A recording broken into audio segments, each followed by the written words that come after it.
I hit a major milestone this week. Let's get to it.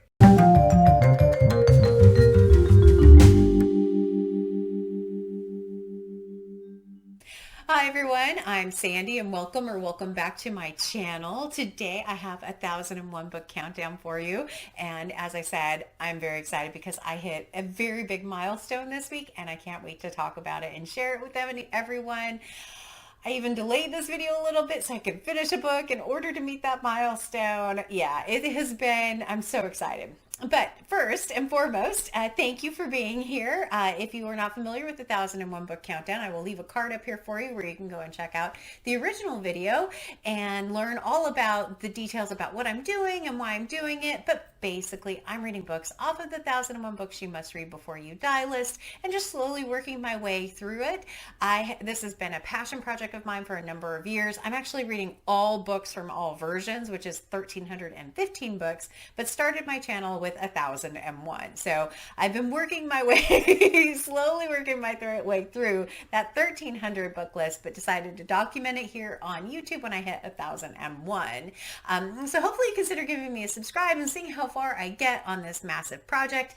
I've been having so much fun. I feel like YouTube has really motivated me to keep moving on this list because I have read more in the last year and a half off of this list than I probably did the prior 4 years combined. So yeah, it's exciting. So consider sticking with me and see how far I get, but I'm happy to share a very big milestone this week. So first and foremost, let's go ahead and put up my numbers, which are 904 and 9 being my 2022 number. Every year at the beginning of the year, I pre-select 52 books, which are the books that I focus on for the year and slowly work my way through those. Sometimes it's easier for me to focus on a smaller batch of books rather than the full 900 I have left. So that's what that number actually represents. And I got into single digits with my last countdown. So that was also very exciting for the year. All right. The first book though, let's talk about the books and then you'll see what milestone I hit, which is again, like I said, I'm excited. But the first book on the list is The Woman in White by Wilkie Collins. Wilkie Collins actually has two books on the list, this and Moonstone. This is my first Wilkie Collins that I read, and I read it for Victober. I started in October, finished it in November because I was trying to read this and A Tale of Two Cities at the same time, and that just did not work. But once I finished A Tale of Two Cities, I picked this one up, and I ended up really enjoying this book quite a bit. It was written originally in, I have it written on the back, 1859 to 1860. It was considered a sensation novel and one of the first detective novels as well. The one thing with that, when I say it's a detective novel, there isn't a detective like Sherlock Holmes going through and trying to solve a mystery. It is a mystery of what's going on, but it isn't a like police detective kind of a novel. So keep that in mind if you want to pick this particular one up. The book is broken into kind of three epochs. The first epoch can be a little slow. It basically, the first epoch is really about getting introduced to the characters, getting to know who they are, understanding kind of a little bit about what they're going through. But there are some primary ones that you really do meet right at the very, very beginning. And then as you head into the second epoch, you start seeing some of the deception going on, some of the mystery really is appearing. The Woman in White was something that when I first started reading it, I wasn't sure, is she a real person? Is it a spectral kind of figure instead, some ghostly apparition that the people would see? I'm not going to spoil that part of the book for you, but it was a really interesting way of starting out the book is what I would say. But largely, this is a tale of deception, is what I would say, and attempts to confuse and make people think things happen that didn't actually happen. And I really did enjoy it. It took me, like I said, it took me a minute to get into it. It really did. I wanted it to be right from page one. I think the real big part of that was trying to read it at the same time as another big epic novel from the Victorian period. It just really was not done. I couldn't do both of those. But I would say if you like Dickens, you probably will like this book. I ended up giving it around 4 stars, mainly because of the beginning and it just taking a while. I'm curious if I reread it, if I will feel the same, or if, would it be a 5-star read for me if I reread it when I was reading it on its own? I don't know. Maybe. It's possible. But it was a really interesting read, and there were parts of this book that made me gasp out loud. There were parts of the book where I was reading it with my hand over my mouth going, oh my gosh, what's going to happen here? And I couldn't believe certain things that happened, and some things I was like, no, that can't be true. And so lots of twists and turns in this particular book. I would recommend it if you're looking for a different author that you may not have read for, like Victober. I think this is a great candidate in there, knowing, it isn't a small book, but it is a great work of literature for sure. I think someone in the comments asked me if I could say whether or not I felt like a book deserved to be on the 1001 list or not. This one I would say yes. I think it is, out of the ones I've read, it's definitely towards the top of that list. And so I'm excited to pick up Moonstone now. I'm hoping, I haven't heard as many positive things about it as I've heard about this one, but The Woman in White is done. My last Victober read is finally finished. So The Woman in White, with this, we get to go from 904 to 903, and it was on the 2022 list. So we go from 9 to 8. Okay, breathing is good. All right. I have another book for you. The next book is one of my first nonfiction November books, one of the few nonfiction books that are actually on the 1001 book list. And it is If This Is a Man by Primo Levi. This is actually a bind-up of 2 books, If This Is a Man and The Truce. And If This Is a Man is the only book that's actually on the countdown, which is the part that I have read. This book was originally published in Italy in 1958. Primo Levi, he was arrested in 1943, at the end of 1943, and sent to Auschwitz. And so this book is all about his experience in Auschwitz, and all of the, as you can imagine, all of the things that happen in camp, that when they first get there, their numbers go from 700 to 70 instantly. And some of the selections that were just purely random, and how he survived, and some of the luck with how he survived. And it is harrowing and difficult and emotional to read, though the book itself doesn't express a lot of emotion. Like, Primo Levi is not going through and saying he's angry at what happened or he's mad. It's told very matter-of-factly about what happened in that time. And I found that really interesting, almost like they had disassociated themselves with what actually happened in camp. There weren't a lot of personal reflections, a lot of personal emotions reflected in this. It was just, this is what happened, here's how it happened, here's the people who came and went, someone died today, someone, all of these different pieces. And I think it was almost more shocking because of that. And it was one that, there's a few other books of Primo Levi's on my countdown, and I'm really interested to read them as well. I would like to come back and read The Truce as well, but as right now, I made it through the first part. And yeah, would I recommend this if you're looking for a nonfiction book? If you want to learn more about your concentration camps, if you want to learn more about that time period, this might be a great one.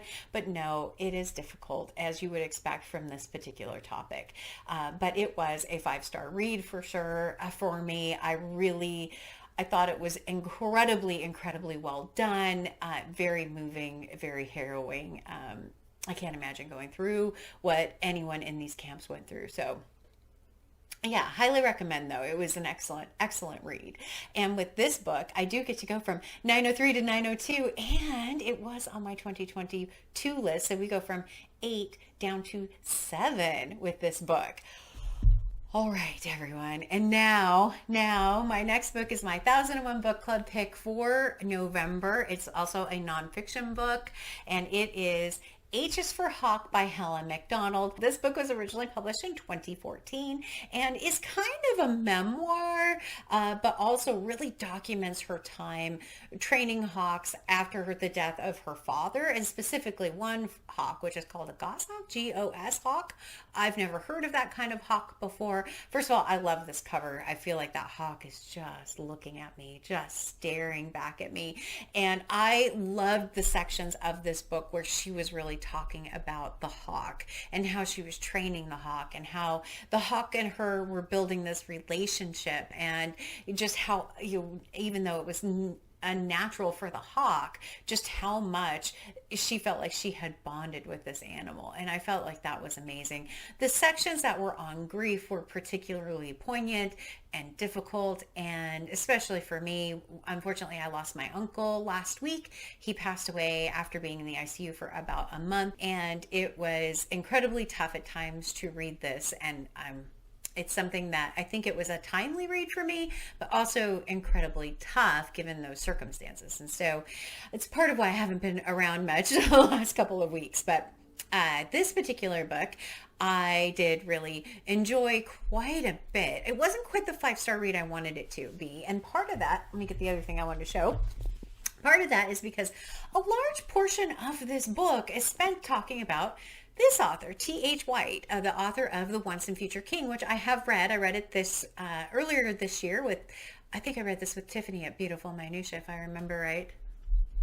T.H. White actually also tried to train hawks at different points in his life. And so Helen MacDonald talks quite a bit about T.H. White, talks quite a bit about this book, especially The Sword and the Stone, and the different components of hawk and hawk training that show up in this particular book. And so there was so much of not just her experiences, but his experiences.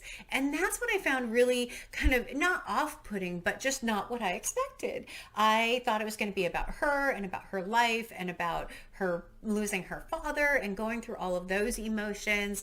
And in some ways it was learning a lot about this particular author. And so, yeah, I was kind of surprised. I'm very glad that I had read this book before I had read this one, though, because I had some experience with T.H. White. I had read The Sword and the Stone.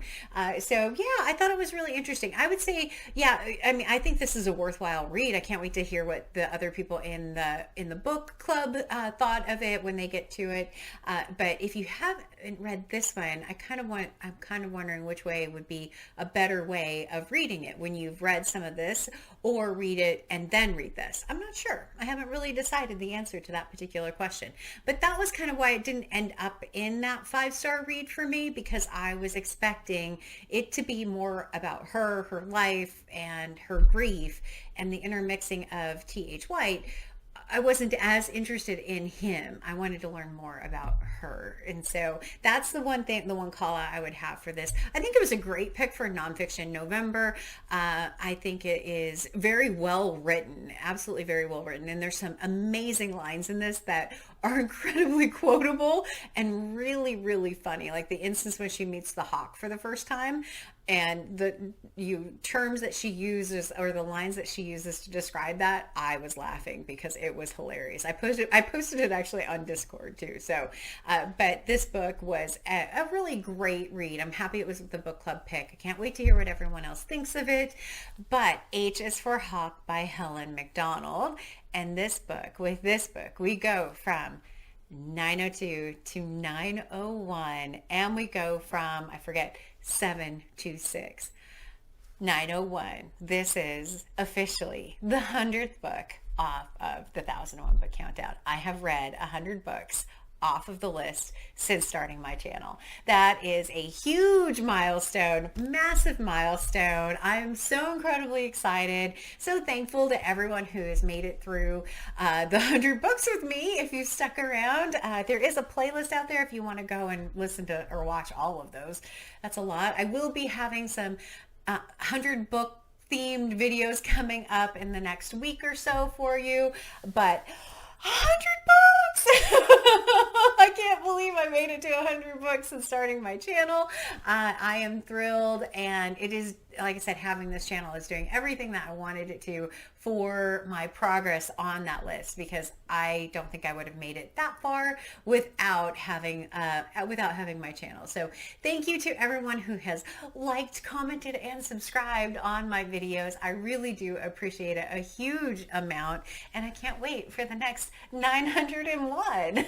So, but with that, I will say the book that I have picked up is this one, Cataract, and I am very impressed so far with this book. He is a Ukrainian poet, and you can see the poetry in his writing, and it has been really surprising. Right now, where I'm at in the book is he is someone who has been arrested under suspicion of spreading government propaganda out there, and he is being held and interrogated in the hopes that he will either admit what he did or implicate others. And so that's where we're at right now. You can see there is a bookmark in here. I'm not very far in it, but so far it has been incredible. Outside of that, I don't have another one really kind of started. You can see my shelf back here is definitely more empty, which is what I'm supposed to be reading in the next month or two. Yeah, it's exciting. It's very exciting. 100 books. So, okay, I'll stop talking about it now, I promise. But thank you everyone again for sticking with me. I really do appreciate it. I can't wait to do the next 100. And as always, like, comment, and subscribe. And until next time, everyone, thanks. Bye.